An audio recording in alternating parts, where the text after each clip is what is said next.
Hi guys, it's Mark Zicree, Mr. Sci-Fi, also known as Mark Zicree of Space Command, and it's a scruffy Sunday here in Los Angeles. Beautiful sunny day as usual.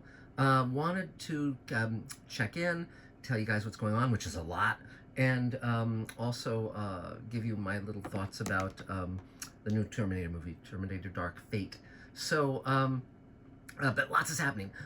Space Command, we're going to be recording the audio play in February.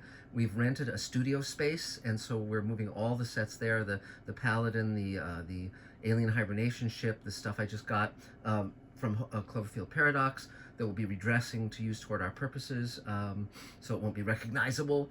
And we also got spacesuits from them and all sorts of stuff. So it was fascinating to take that apart and see how it works. A big budget movie does things amazingly well.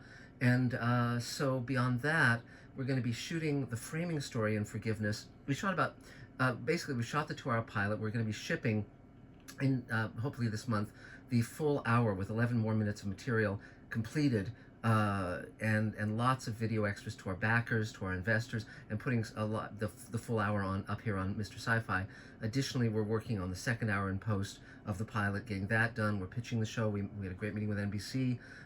Meantime, we've shot the third hour of Forgiveness, including the scene with Nichelle Nichols that we just shot, and we're going to shoot the framing story with Mira Furlan in January, have another crowdfunding campaign in February to raise the money to shoot the rest of the story, all of it, in the alien hibernation ship and the stuff on the Paladin in the fourth hour of Forgiveness in March. And so then we'll have all 4 hours of Space Command, the first 4 hours of the 12-hour season filmed in the can, which is great. And meantime, of course, I've written 4 more hours of the show. I'm going to be writing all 12 hours, and the prequel, of course, is written. It's being done as a graphic novel by Tahani Farr. Wonderful stuff, wonderful pages, and that's also the radio play, so we'll put those together into an animatic when everything's ready. But we're getting our cast together for the radio play, so that's lots to come.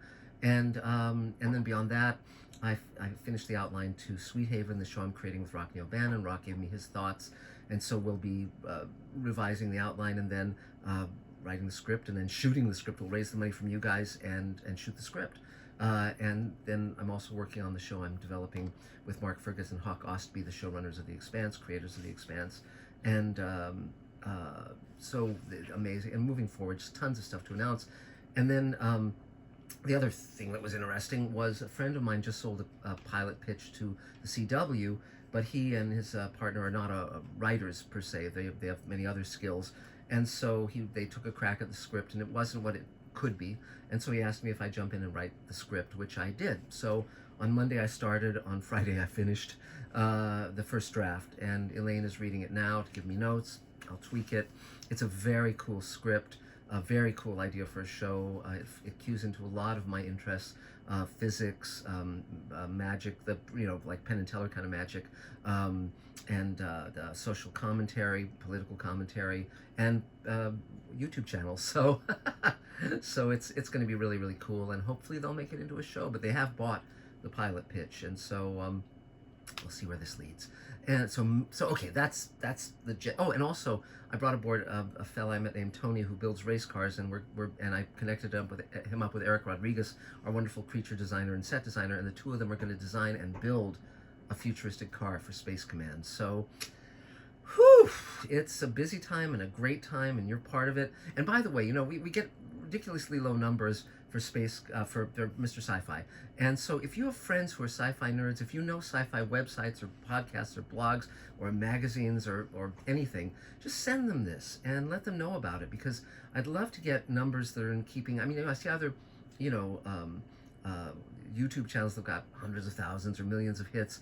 And as an insider who's written for so many iconic shows and continuing on to make science fiction, I think that there are a lot of people out there who don't know about us and would love it, would love hearing and seeing this podcast. So just spread the word. Like, say, okay, let me think about who I can send this to and who I can alert to it, because they'll love getting it. And if you haven't subscribed to Mr. Sci-Fi, please do, and just ring the bell and you'll be notified. And we're still raising money. There's a GoFundMe campaign, which is listed down here. You can throw a few bucks our way. And also, some people sometimes in the comments section will say, I'm going to send you some money, but then they don't do it. So if you put that down as a comment, go and do it, even if it's $20, even if it's 100 or 1,000 or 1,000,000. Every little bit helps. And we're selling Space Command shares, $7,500 each, to our friends and family and fans, and so there'll be information about that down there too. And it goes to making Space Command. That's what we're doing with this. So that's it for Space Command and everything else. But now we'll talk about Terminator Dark Fate.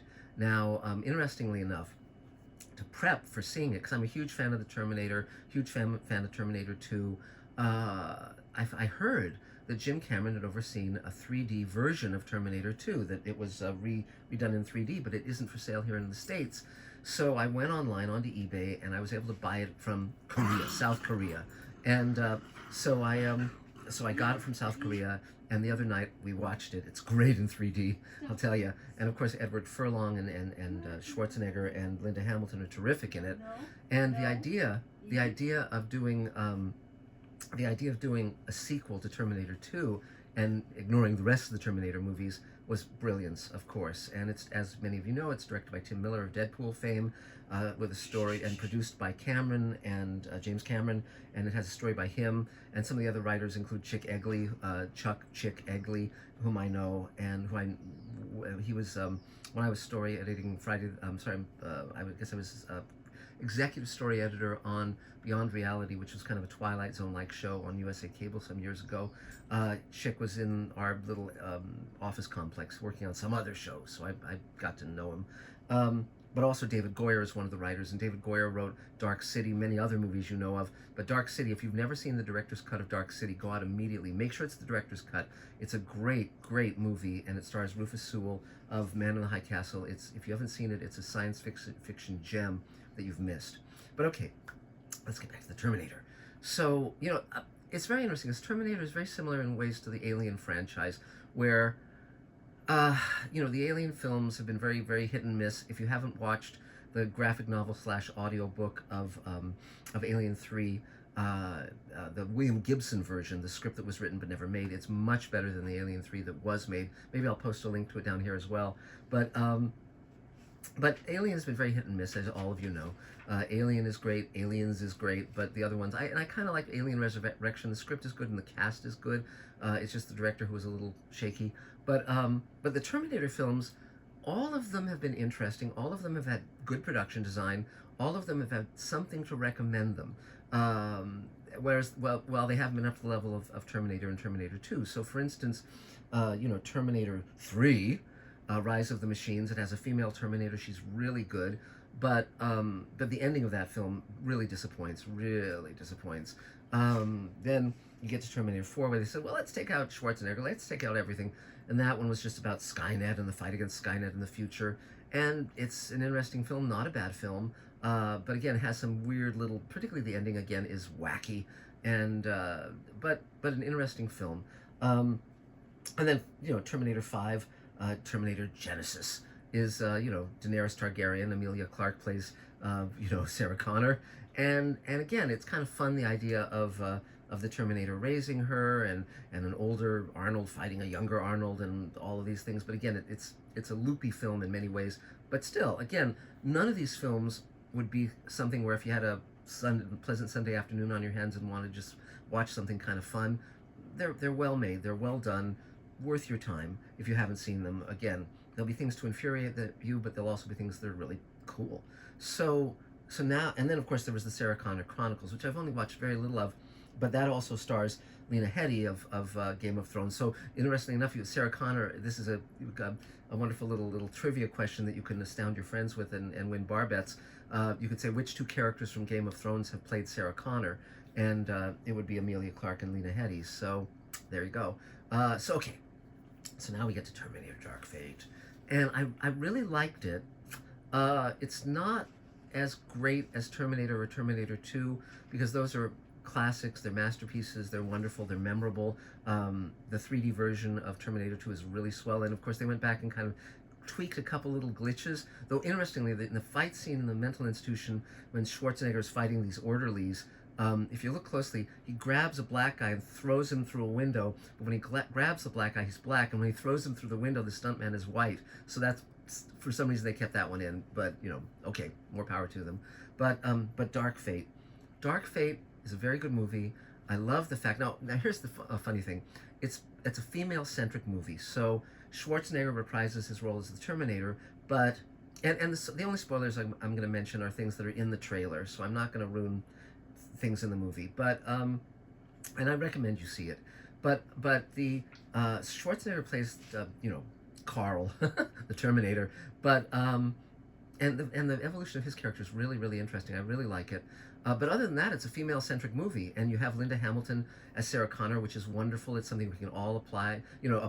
And she's elderly but great, and a little chemical peel and a few tweaks here and there. She'd look terrific. But and we have Natalia Reyes as the new hope for the future, and of course Mackenzie Davis is a cyborg, a mixture of human and augmented parts, and she's great. And I've loved Mackenzie Davis since I saw her in Dark Mirror, the Dark Mirror episode with Gugu Mbatha Raw, where they play lesbians who fall in love. Terrific episode. And then I started looking for her, noticing that she's in The Martian, completely different, and in Blade Runner 2049, completely different. She's a huge chameleon of an actress and fabulous. And here she's great. She's incredibly buff.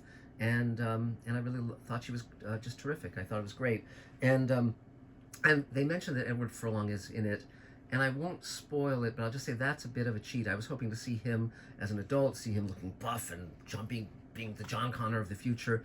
If that's your expectation, let's just say that you'll be disappointed in that. The way they utilize him is interesting. I won't tip how they use him. But some people out there have been mentioning that an opening sequence that de-ages Linda Hamilton and Schwarzenegger and Edward Furlong. I don't think that's how they did it, and it'll be interesting to see when they come out with the Blu-ray and have the added features if they get into this. My theory about what they did is that they took dailies and outtakes from Terminator 2 and basically took shots of Furlong and Schwarzenegger and Linda Hamilton and basically rotoscoped them, which is where you kind of cut them out and drop them into another setting, and did that for this sequence, and maybe use stunt doubles for certain moves. But it's a guess. We'll see if I'm right. I love visual effects. I love the trickery of cinema, and I'll be very interested in seeing if I'm correct. But certainly the Space Command, I've been using a lot of tricks throughout because we have 1900 visual effects in the 2-hour pilot. So in terms of the story, I like it very much. There are certain set pieces that are very reminiscent of Terminator 2. Some people feel it's just basically regurgitating the whole Terminator 2 thing into a new movie. You could argue that, but for me, I was worried about that when I saw the trailers, but for me there was enough fresh material that I felt it was a movie of its own making in a way. And it's always tricky when you're doing a sequel to pay homage and reference things from the other movie, but still do something fresh. I thought Blade Runner 2049 did a great job of not retelling the same story. And being in that world, it was very clever in Blade Runner 2049 to not have it be an evolution of our world, but to actually take it as an evolution of 2049's Blade Runner world. And by the way, we're in November 2019. That is when Blade Runner is set. So if you have a flying car, terrific. If you've got a replicant, terrific. Keep your eyes on him, though. And but that was, I thought, a very, very good sequel. I really liked it. And Terminator Dark Fate, perhaps not as memorable as the first two Terminator movies, but very good. And here's the other thing I want to say. There's certain people of how can I say this? Yes, it's a film that stars women. Get over it. To all these men who say, well, it's social justice warriors are ruining science fiction and ruining movies. Jesus Christ. I was raised by a powerful woman. My mom was a single working mother, divorcee. I'm married to a powerful woman. I hire powerful women of all races, and cast them in roles.